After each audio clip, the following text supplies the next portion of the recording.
It can be your organization's initiatives. It can be what you just observed. There's something very crucial and critical that really transformed the region in the past 10 years.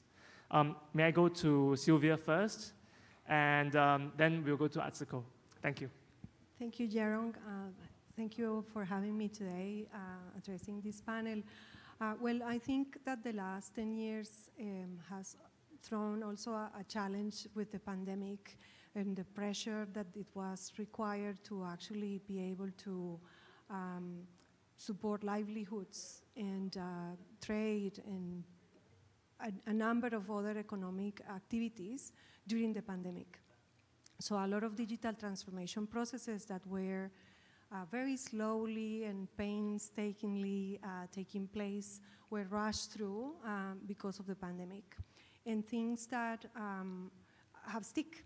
So for example, just in terms of mobility, to be able to support the recovery of the tourism industry after the pandemic, it is really interesting to see all of the changes in terms of processes and procedures that all the immigration departments in so many parts of the region have done to facilitate access, speed access, reduce the touch points, reduce contact between immigration agents and the travelers, monitor temperature of people that are moving around, and collaborating to have that information circulating.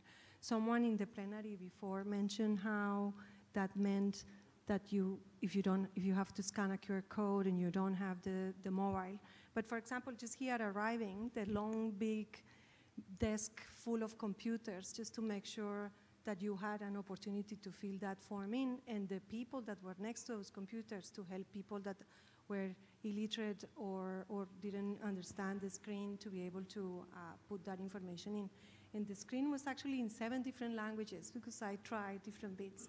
So I think every small process, once it turns into a digital process that is looking at multicultural approaches and ethnical understanding and fit for purpose and culturally appropriate and all of those things, then it turns into something really big.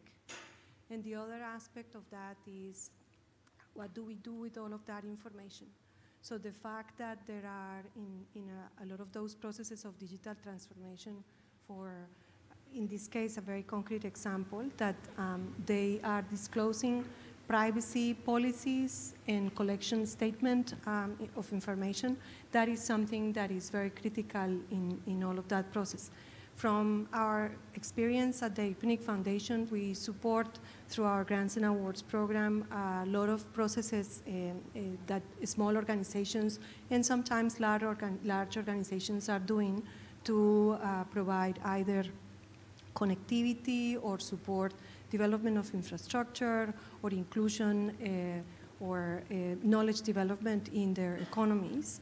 And in many of those cases, big or small, there are similar patterns on trying to look for what is culturally appropriate and what is fit for purpose and what it fits within their regulatory processes in terms of data protection and privacy. And I think that I would probably leave it at that. Thank you, Sylvia.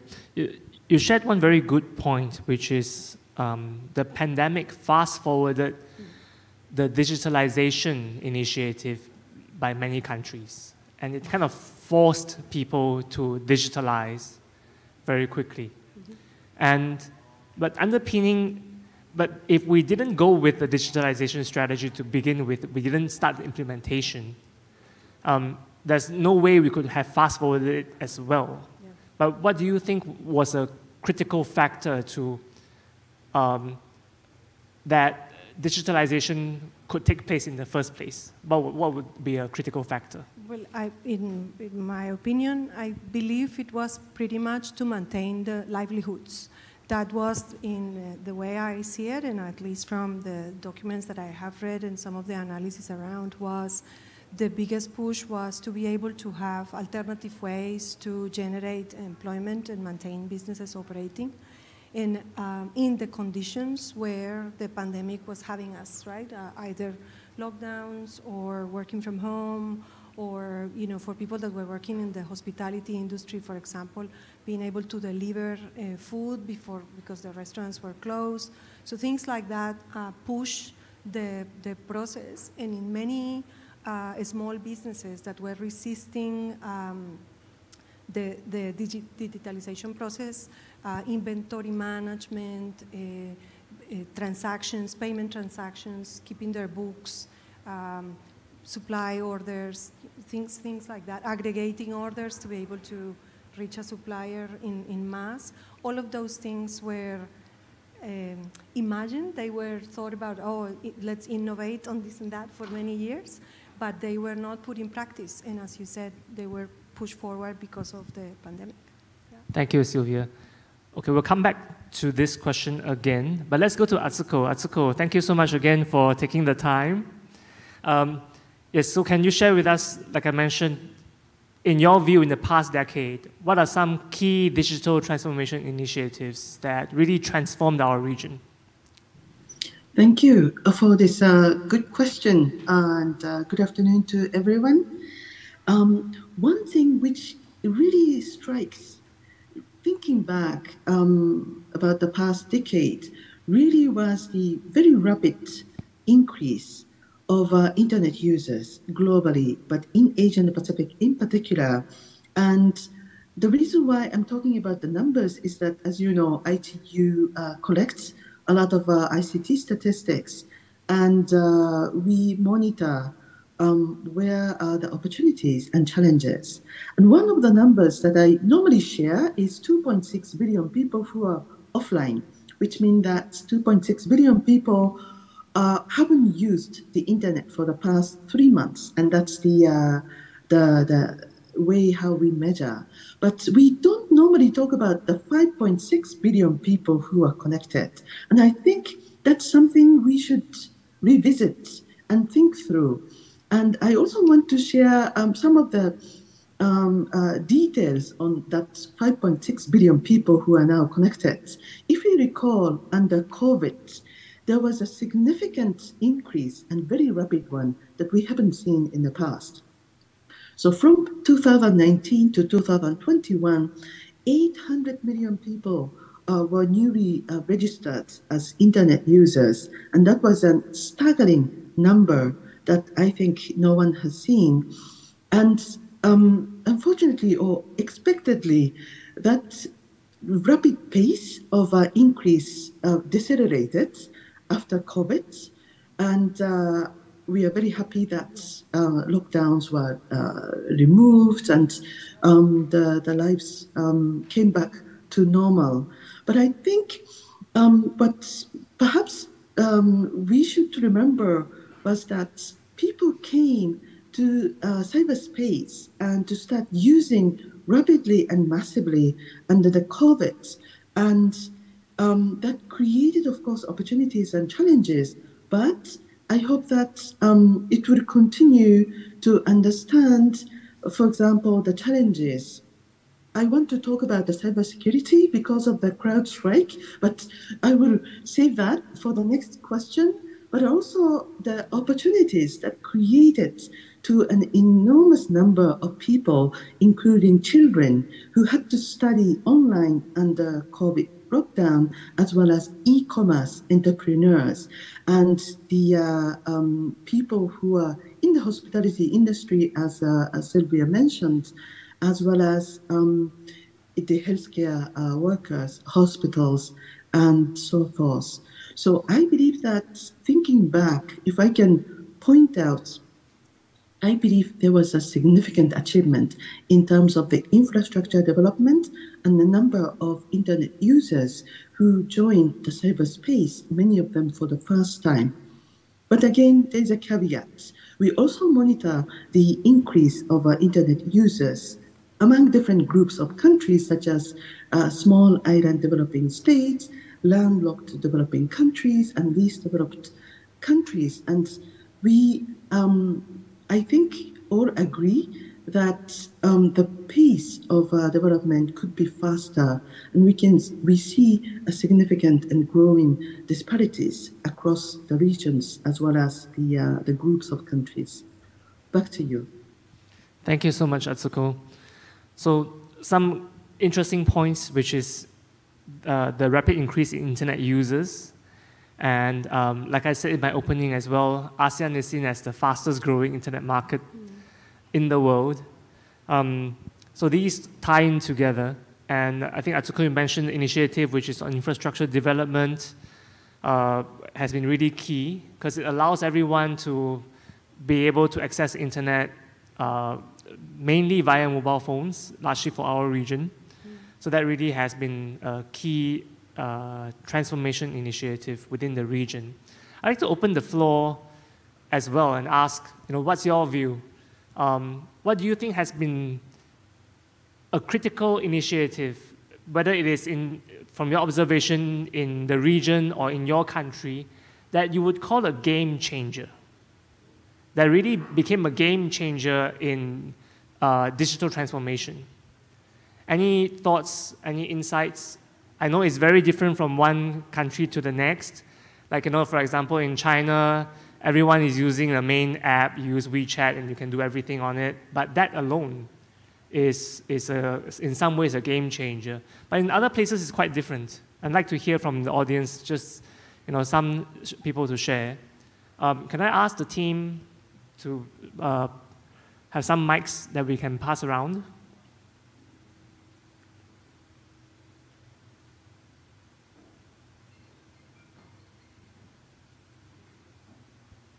Can we have some mics, please? I can borrow mine. Yeah, so we have mics. No, we can pass to the audience, please. Okay, anyone to share some thoughts? Any, in your view, a game changer that resulted in very clear transformation in your country, the place where you're from? Please, Ian. Can I pass the mic to him, please? Raise your hand, Ian. Yeah.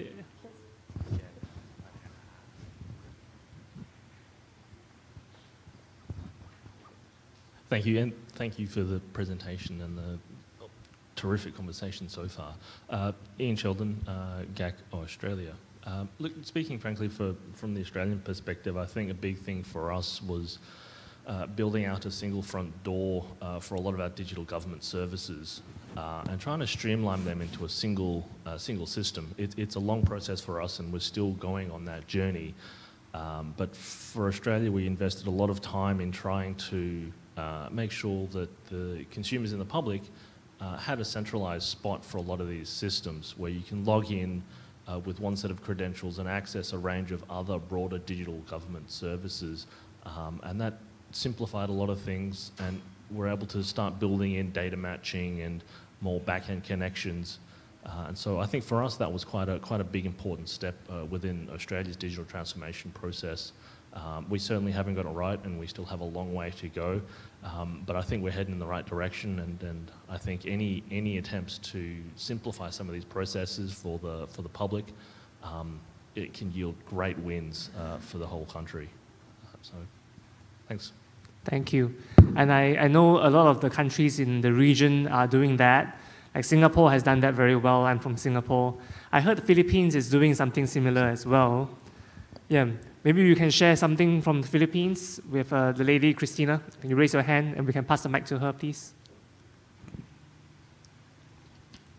Thank you. Yes, hello. I'm Christina from the Philippines. We have the eGov.ph, so we're also doing that digital transformation.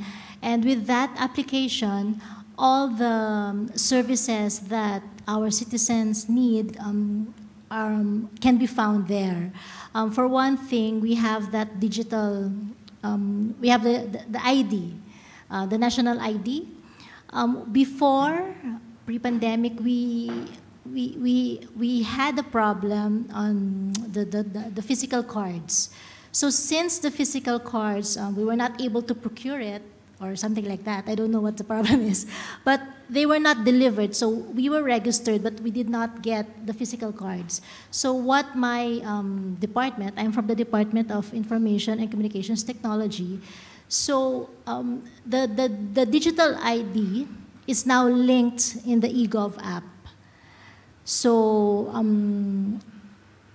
You can find also the e-travel in that application. The e-travel is also there.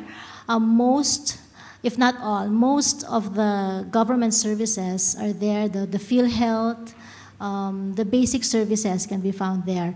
Although we still have a long way to go, because we had to convince the other government agencies, because some government agencies are more advanced than our department, because we're fairly new. The Department of ICT came into being in 2016 only. And the other government agencies already have this e-platform before that. So now we are convincing them that we are not there to actually change or to remove their own platforms, but it's really streamlining things, make things interoperable, and make it easier. At the end of the day, our goal is to make it easier for our citizens, right? And aside from that eGov app, we're still working on, or we're lobbying for the passage of an e-governance bill.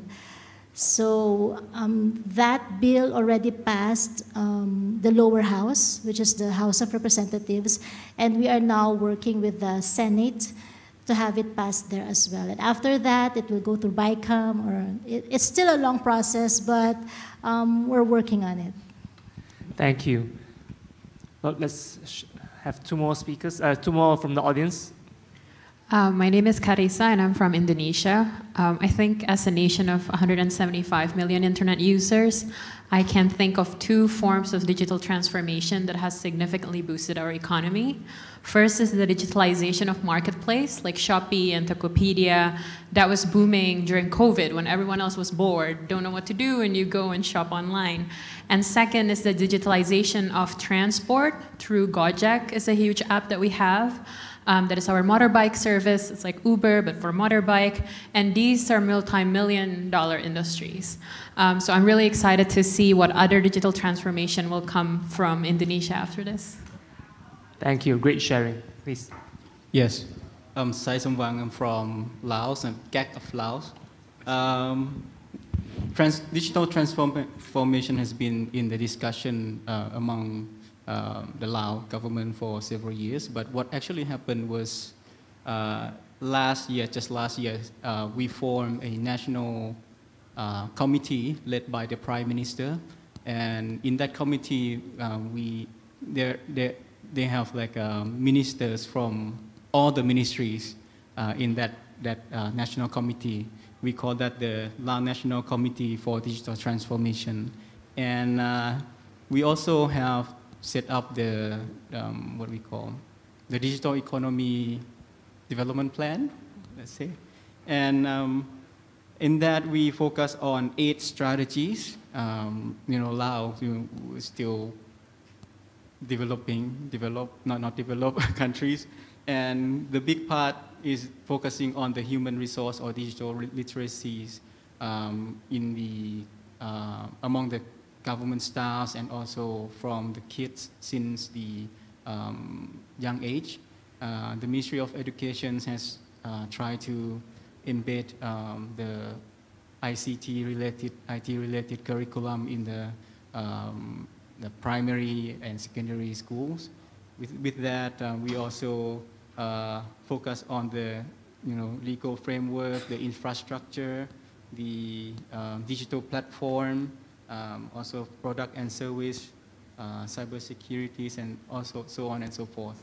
And the National Committee also encouraged the provincial authorities to set up the subcommittee, that's what we call, I guess, that led by the province mayor with different authorities within the province to help all together do the digital transformation, not only from the central government. Thank you. Thank you. We have one more at the back.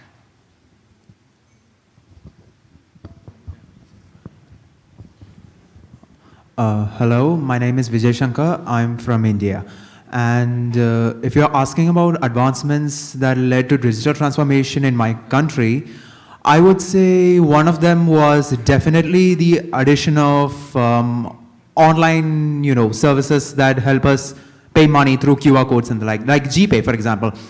As during the COVID era, the rise of GPay had become incredibly common in India. Because like after 10th standard, I can remember during my 11th and 12th, I could see GPay almost everywhere. And by this point, it has become a norm in my country. And it has made payment such an easy thing, and it has also made it very secure. And another advancement that has caused digital transformation was probably the new advancements being made in blockchain technology. As due to this, banking services have been improved, several areas in cybersecurity have also been improved, and overall, India is doing great in the IT field in general. So yeah, these two are the things that I would believe. Thank you. There's some great sharing. One more. Yes, hello everyone. This is Nicole from Taiwan. I think when we talk about the digital transformation, we will mention about the smart nation. It is not easy, because the smart nation concept will include the government and business and also life as well. So I think, of course, broadband and cybersecurity is the essential facility, the basis, But when we talk about the digital transformation in Taiwan, because I'm also the chair of the Digital Transformation Association Taiwan, so we see some challenges and some key elements. The first is the how to make the business model into the paradigm shift. We call it the economy model has already transformed into the platform economy and even include the gig economy, something like that. And it is very important to let all the business, including the government, change into the citizen or customer-centric mindset. That there will be a very big paradigm shift. And the second key elements will be how to collaborate with vertical domain. I mean, a vertical domain. For example, if we have broadband, but we need to make the healthcare industry, entertainment industry, education industry, every vertical industry, it is not easy, because it will change from the supply chain into a new ecosystem. So that's another key elements. And third, how to measure the result or the progress of the digital transformation. So in Taiwan, my organization set up a kind of a index. We named it Digital Transformation Index. Set up some successful factors, including human, cultural, and process, and the technology, to measure what is the position of the enterprise, even including the government, every organization. What is the position of the digitalization? We call it journey, right?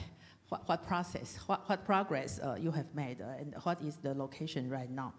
And another key factors is data. Because all the digital transformation works based on the good quality data. So I think the data governance policy will be very important and will be the key. Of course, there are some other factors, but I would like to share some points with you. Thank you. Thank you so much, Nicole. And actually, a lot of the points you made is a good segue to what I was raising as a second question, because it's to think about what are some ongoing or upcoming initiatives that we should think about. And I think Nicole set a great framework, what you just described. And I thought just to segue back to the next question, then we can discuss, based on this framework, what are some areas that we should really zoom into? And perhaps think about how can we work together, if possible. So let's come back to our speakers. Maybe this time we can have Atsuko start first. At ITU, Atsuko, can you share some ongoing or upcoming initiatives that you think are pretty key? And how can the people in the audience or other organizations partner with you to achieve them? Thank you for this very good and important question. I can think of many different things, but let me focus on one thing, which is the cybersecurity.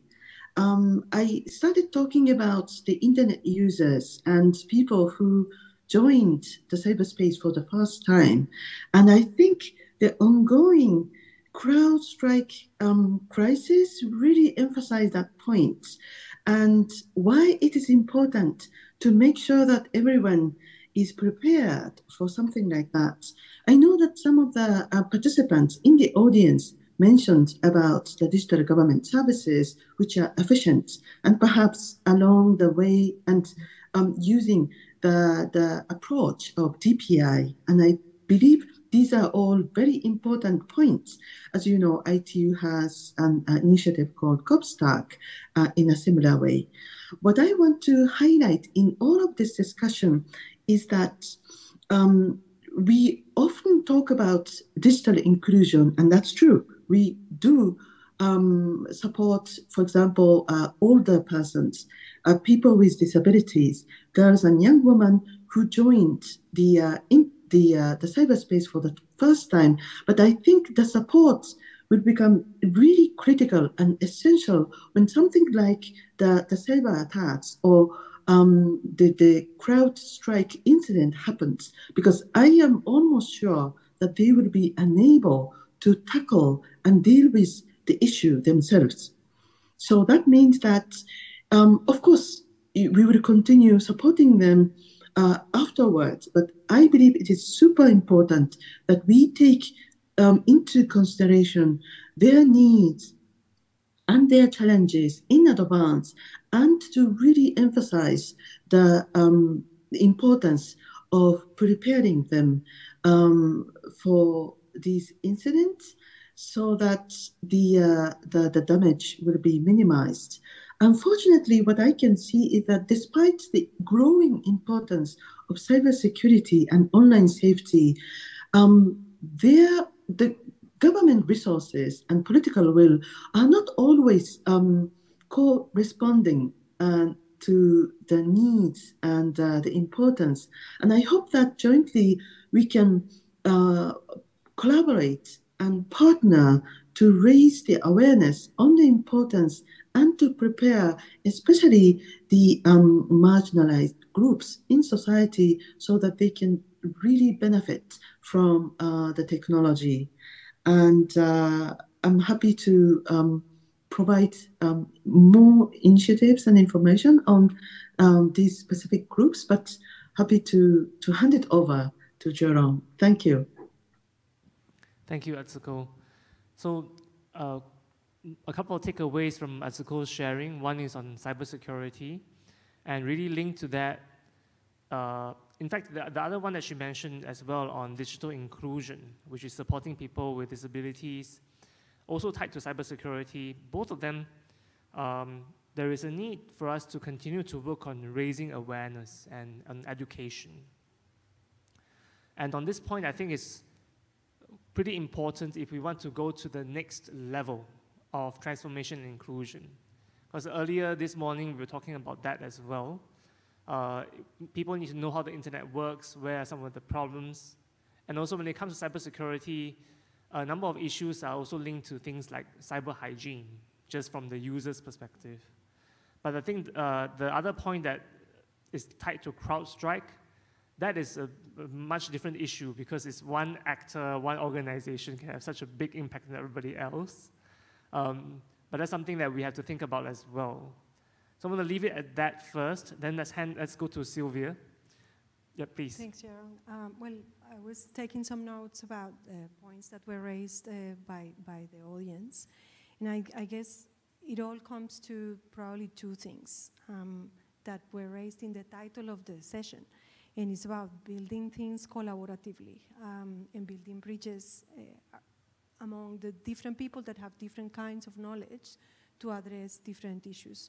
So I think that the multi-stakeholder approach to these issues is very, very important because they are very wide in scale, not only the size of the region and the number of devices, the number of individuals that need to be connected, but also how different it is, the kind of knowledge that is required to address every single one of the problems that may arise.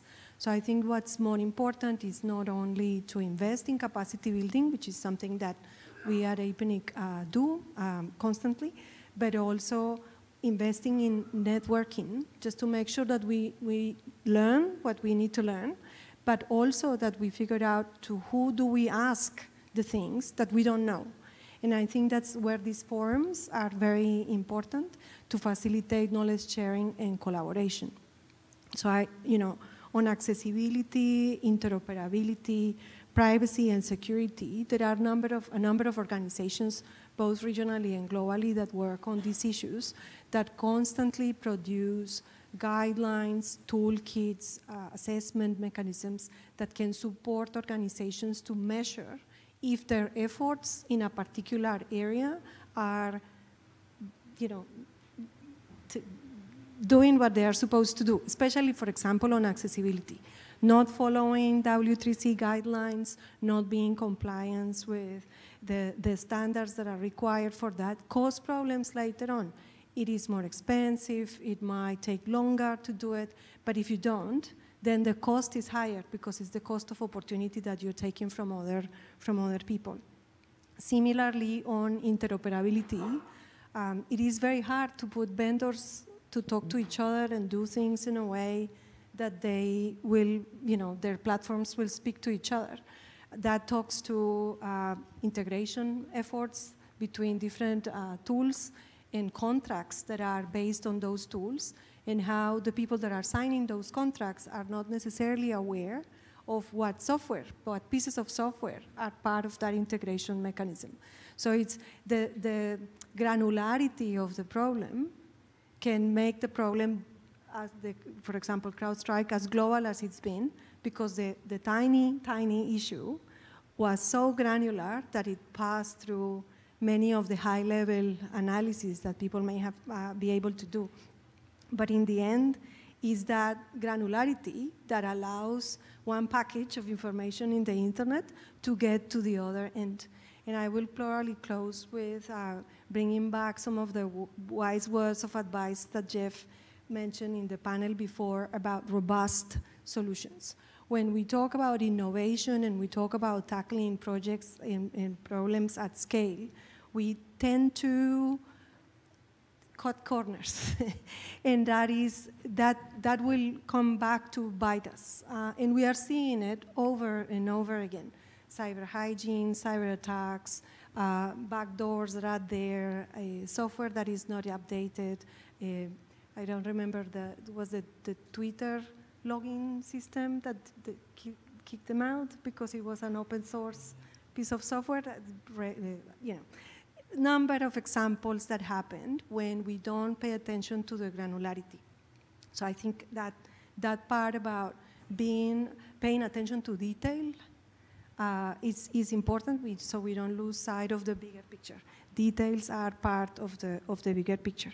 And that can only happen when we have different kinds of eyes and different kinds of hands and different kinds of brains looking at the same problem. So a multi-stakeholder approach to build robust solutions that are scalable and are reliable is what we need, in my opinion. Thank you, Sylvia. Let's dive a bit more into the discussion, and I'd like to invite again everyone from the audience to chime in, because I really like the framework that Nicole just shared about the digital transformation index and the factors, human, cultural, process, technology, data, and tied to that, the governance of it all. I find this to be very interesting. And I'm just thinking, from your perspective,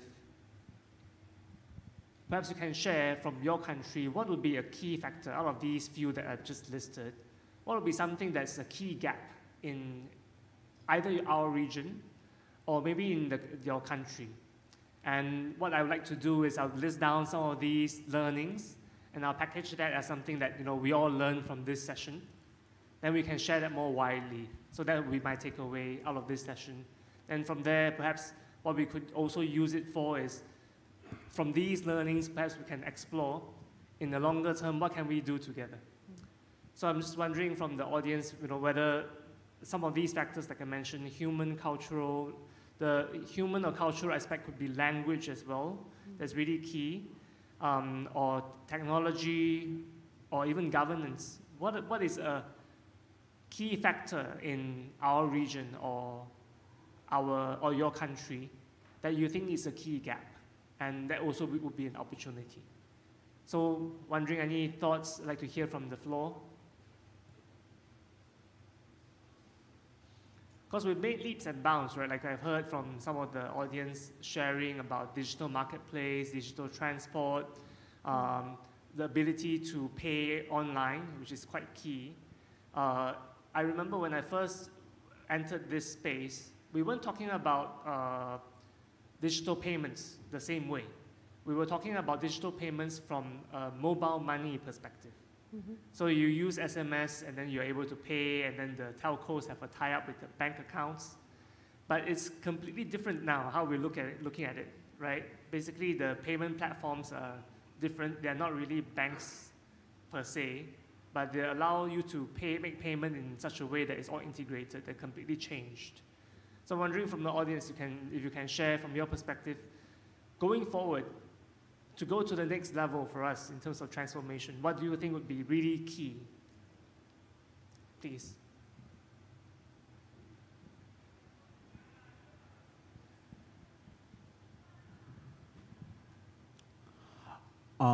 So for digital transformation, one of the key factors I think that should be done is proper training of government employees in particular. Because one thing I've heard, this is actually a conversation I had with someone who works in cybersecurity, and she basically told me that the private sector is more secure than the government sector in terms of digital things, as I'm saying.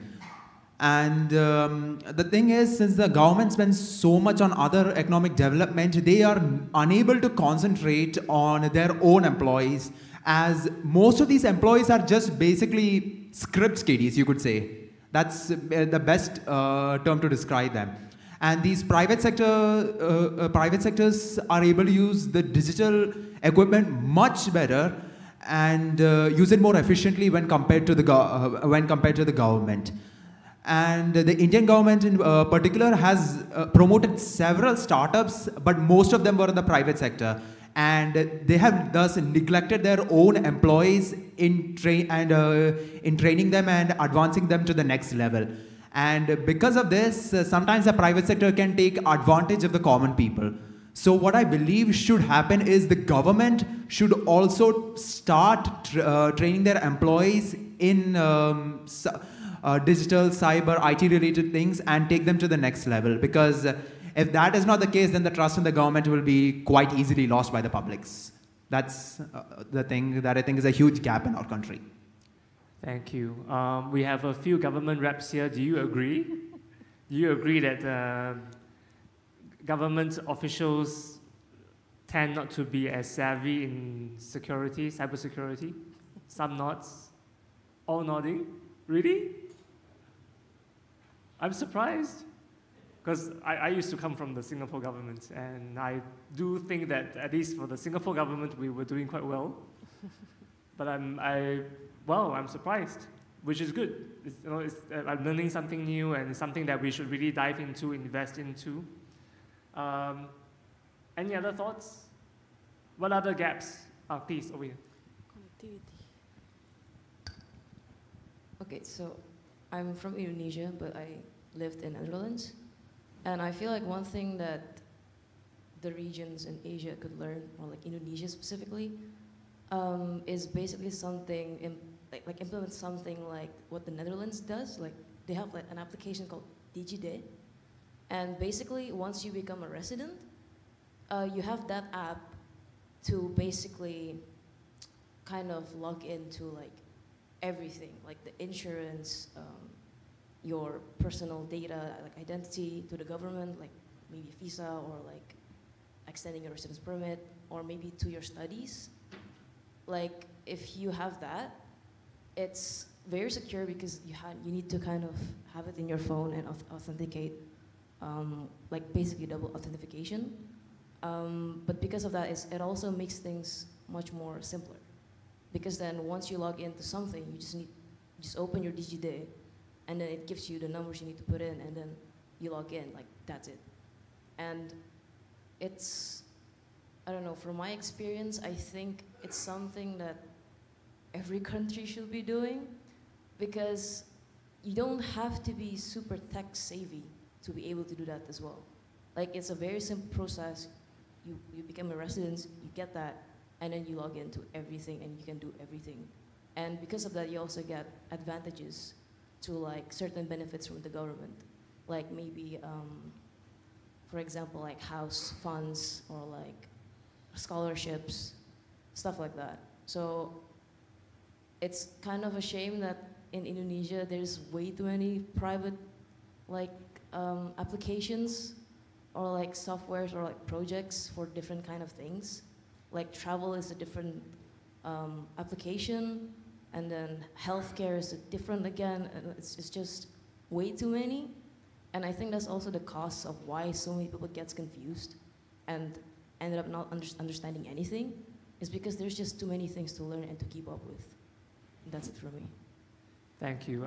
I find your point very interesting, which is on the one hand, we want to encourage the private sector, and because of economic incentive, people want to develop applications and so on.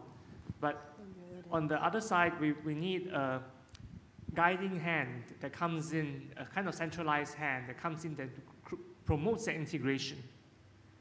And sometimes the two are at odds with each other, sometimes. But on the other hand, we are seeing some success, like, you know, Philippines is doing it, Australia is doing it, Singapore's already done it. I think that's the direction that many countries are going.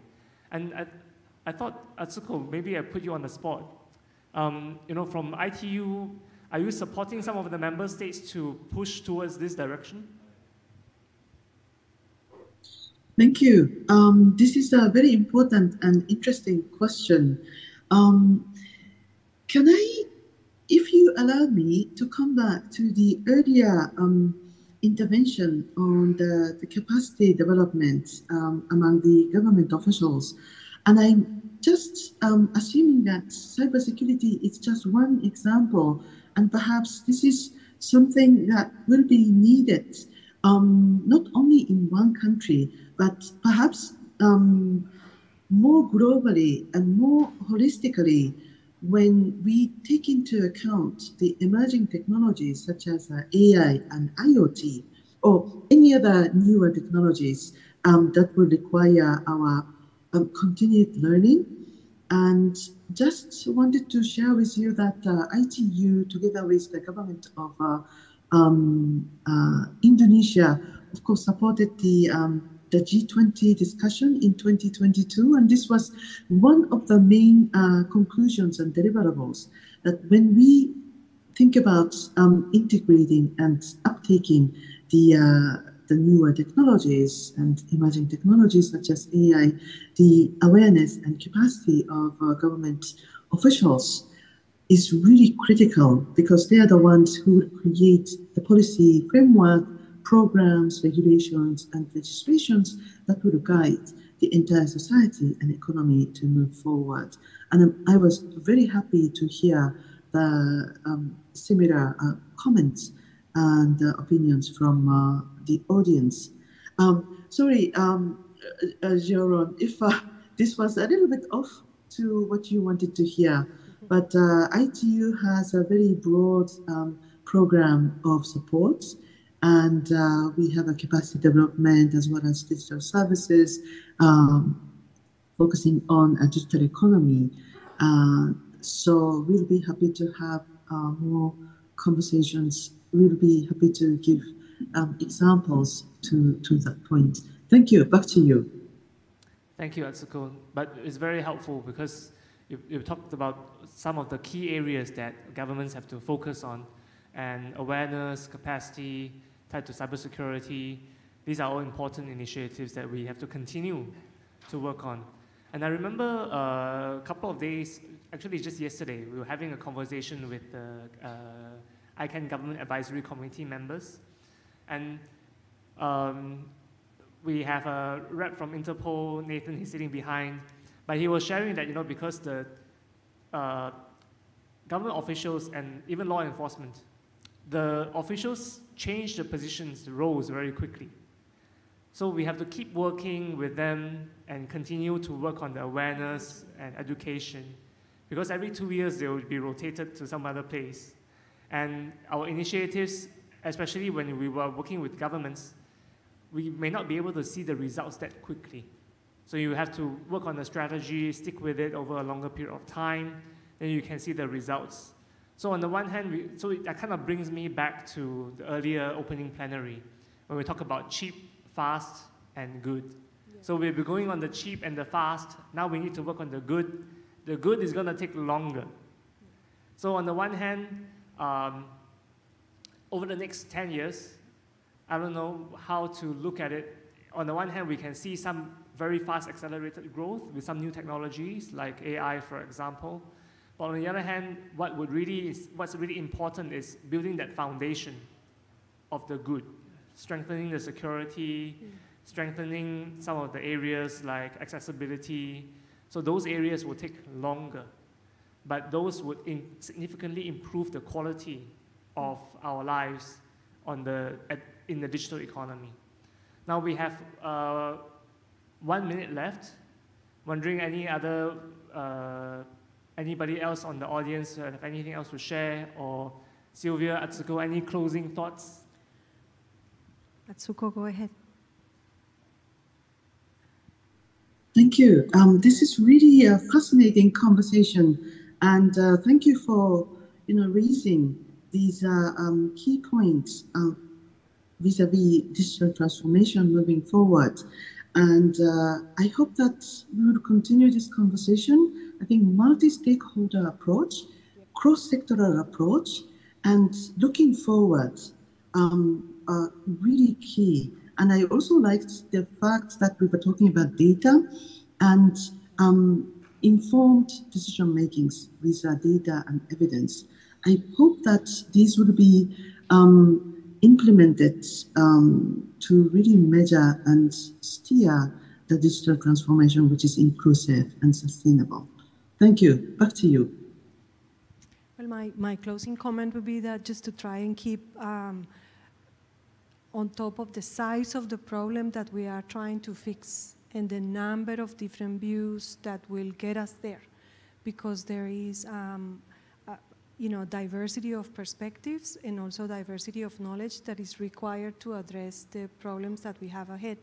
We didn't even touch on connectivity, of how it is that we are going to deliver all of that. So that's or power, how are we going to power that? So all of those are elements that are very important in achieving the digital transformation, and only by understanding the size of the problem and what it is that we are really talking about, then we can figure out the next move in a multi-stakeholder approach, as Atsuko said again. Yeah, absolutely. All right, thank you very much. And with that, I think we'll close this session. Thanks everyone for your attention and also your participation, for your sharing. And I'm going to digest some of the points we made together. I will at the end of the forum, I will be writing a blog. All your contributions will add to a lot of the learnings. I will share that with everyone. And hopefully with that, we can also think about what other opportunities are there in the future. And I'm really seeing that we want to focus on making things better, good, focus on the quality. So let's look towards that as a group. Thank you very much.